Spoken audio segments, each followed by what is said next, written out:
And good afternoon. I'm Tracy Sinclair here at Alaska's News Source, and we are getting ready to hear from Police Chief Sean Case about the officer-involved shooting that happened on September 29th. Now, this will be an update to that situation. I'll give you a little briefing. It happened at the 500 block of North Park Street. The police were called. A male contacted them saying there had been an emergency and someone was hurt, and an officer arrived. They say he was waiting for backup with other officers on the way. They said the male suspect held a knife and began approaching the officer. According to police, he backed away and told the suspect to drop his weapons. However, he kept coming forward and eventually running at the officer, and the officer discharged his weapon. Now, that officer is Sergeant James Doken, and he was hired by Anchorage Police in 2007. You can see our camera is just getting set up a little bit down there as they're getting ready for this press conference to begin. We expect it to begin in a minute or so. The suspect, the man who was shot, was 24-year-old James Afuvai. I apologize if I'm mispronouncing the name. And today we are expecting an update from Police Chief Sean Case, and so we will bring you that as soon as he appears.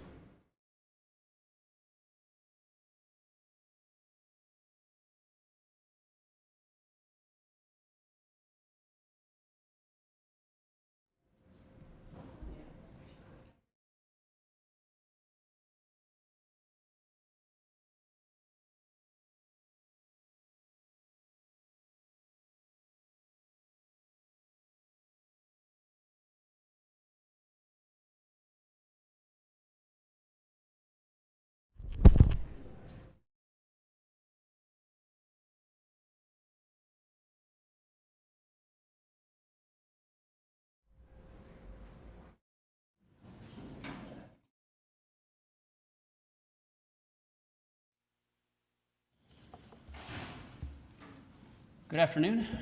Thank you all for coming out today. Today I want to provide an update on the September 29th officer-involved shooting. The information that I'm going to give you today is preliminary. The investigation is still ongoing, but we certainly have more information and details so that I can provide you some updated information, more so than what we gave you originally. As you know, at 7:12 p.m. on September 29th, dispatch received an emergency call for service. They actually received 3 calls for service from the same individual.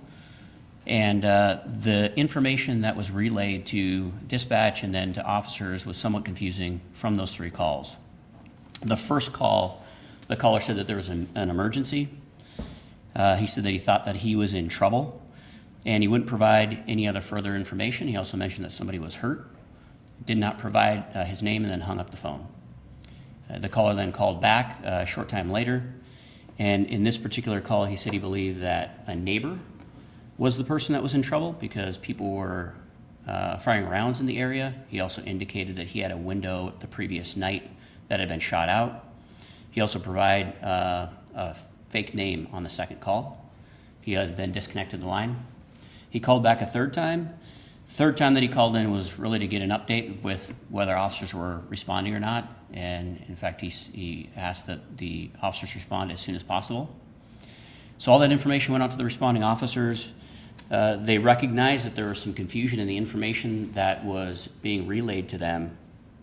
And to get clarity, one of the responding officers called the subject to get updated information or try to make a little bit better sense of the information that just didn't seem to flow together quite right. When the officer talked to the subject then said that somebody was threatening him with a knife, indicating that the caller was the potential victim, and the officer tried to encourage the subject to create distance from the person that had the knife, and the officer indicated that the subject wasn't willing to do that. Because of all this information, the decision was made that supervisor was going to have officers respond to a location that wasn't right at the location we were being called to, so that we could not only have additional officers respond, have mobile intervention, make sure that we had less lethal options available, and to start to formulate a little bit better plan, as we didn't completely know who was involved, the names of the people involved, if there was a victim, or if this was in fact just one person. The sergeant that was supervising the call was the first one that arrived and parked some distance from the location to wait the additional resources to include our mobile intervention team. He then observed an individual that was approximately half a block away start to approach him. He got out of the car, and after getting out of the car, he observed the subject hold a 14-inch knife with an 8-inch blade, and the subject was crossing the street diagonal directly towards the sergeant. The sergeant had already started backing away to create distance from the subject as the subject continued to walk towards him. At one point in time, the subject began to run directly at the officer as the officer continued to create space between him and the subject. While that was happening, cover officers responded and arrived on scene and noticed that there was a civilian vehicle between the sergeant and the subject. They then placed their vehicle in front of the civilian vehicle, and they did this to ensure that the civilian vehicle was not in the line of fire, placing themselves and their vehicle in the line of fire. The subject did not respond to commands, resulting in the sergeant firing from his handgun to stop the immediate threat. In total, the sergeant moved backwards for approximately 15 seconds in time. Again, we have distances that will probably come out later on in the investigation. From the beginning, this was a dynamic call. We didn't know what we were walking into, and we even tried to gain additional information, not only throughout the dispatch process, but with the officers calling the subject. Our first priority was to ensure that people were safe and provide the caller with mental health assistance if that was necessary. The sergeant on scene created distance and gave commands. He wanted to give the subject space and time to comply with what he was asking the subject to do. I've been in this scenario myself. I'm proud of our response. Knowing firsthand what it's like to have someone come towards you with a weapon, I appreciate the response of the sergeant and the officers in this particular incident. Do you have any questions? Yes, Tess. You mentioned there was a civilian vehicle. Was that occupied? Yes. Do you guys know of any mental health diagnoses that the subject had at all, or that have you discovered any since this happened? Not at this time. I'm curious if officers corroborated some of the information that the subject had said, windows shot out, shots being fired in the area. Is that something that they could confirm had happened, or can you speak a little about that? I can tell you that they continued the investigation based on all the information that the subject provided in the original call, and we weren't able to find any sort of a crime scene or area where there was somebody else in danger or was hurt. And I'm curious if, and I understand the investigation is still ongoing, but is there any indication that this person was having a mental health issue, or they were potentially a bad actor in this situation? I don't want to ascribe motive necessarily, but do you know a bit about why they called in the first place? Is that still under investigation? That portion's still under investigation. I think that'll probably be, possibly become more clear as the investigation continues on, but right now, I just can't comment on that specifically. In speaking with the family, they had said that he had been diagnosed with schizophrenic. Is that something that you have since been able to confirm, or the department's confirmed? I actually can't comment on that at the time. I don't know if we've confirmed that or not. I know that at the time that we talked to the individual and responded to the call, we had no information that he had any diagnosis or he was specifically in mental health crisis. This is why we formed up prior to, just to make sure that we could respond to someone in a mental health crisis, or we could respond to someone who had a knife. There was also a mention of guns, so we kind of had to take that all into consideration. At the time you didn't, but I mean, since you haven't been able to determine that? I do not know if we've confirmed that at this moment. Okay, we had previously reported there was a 12-inch knife. I realize it's not the biggest, makes the biggest difference, but you know for sure it was 14? The information that we have from our investigation is a 14-inch knife with an 8-inch blade. Okay. Did Mr. Afuvai live in the area, or why was he in that area? I believe he lived in the area. You mentioned the officer backed away. Is there a reason he didn't return to patrol car or seek shelter there? Yeah, so that's, I think that information will be a little bit more clear as the video is released and any portion of the investigation that may be released at a later time. What I can say is that when the officer got out of the vehicle, as you'll see in the video, he certainly got out of the vehicle, and after he got out of the vehicle is when he indicated that he had observed the knife. Do you know how far the officer was from Mr. Afuvai when he fired? I do not. Do you know where this case stands right now? Have you guys handed it over to Office of Special Prosecutions at this point? We have not turned it over yet. And I was just curious, you mentioned that the mobile intervention team was on site.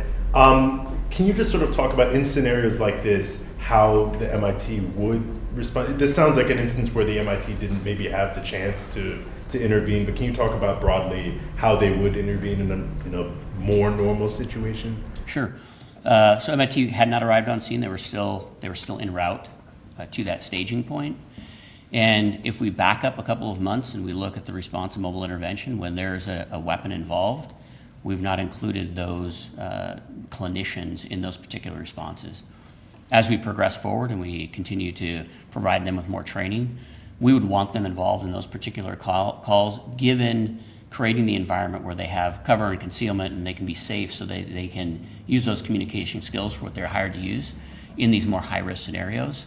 But originally, they weren't intended to respond to high-risk scenarios where there's potential of a gun or a knife. So certainly having them on scene and available, so if the circumstances, kind of put them in a position where we could use their skills, we want to make sure that they're available for that. Just want to confirm the name of the officer involved has not been released at this time? It has been released. It has been released? Yes. Okay. Thanks. Was he raising the knife at all when the officer fired? I've seen the video. It's an interesting question. I've seen the video multiple times. He was running, and it's a little hard to tell, actually, from the camera. It's different from the officer's perspective, but certainly from the camera. And again, I hate to say you'll see that when we release the video, but he's running, and so his body's moving.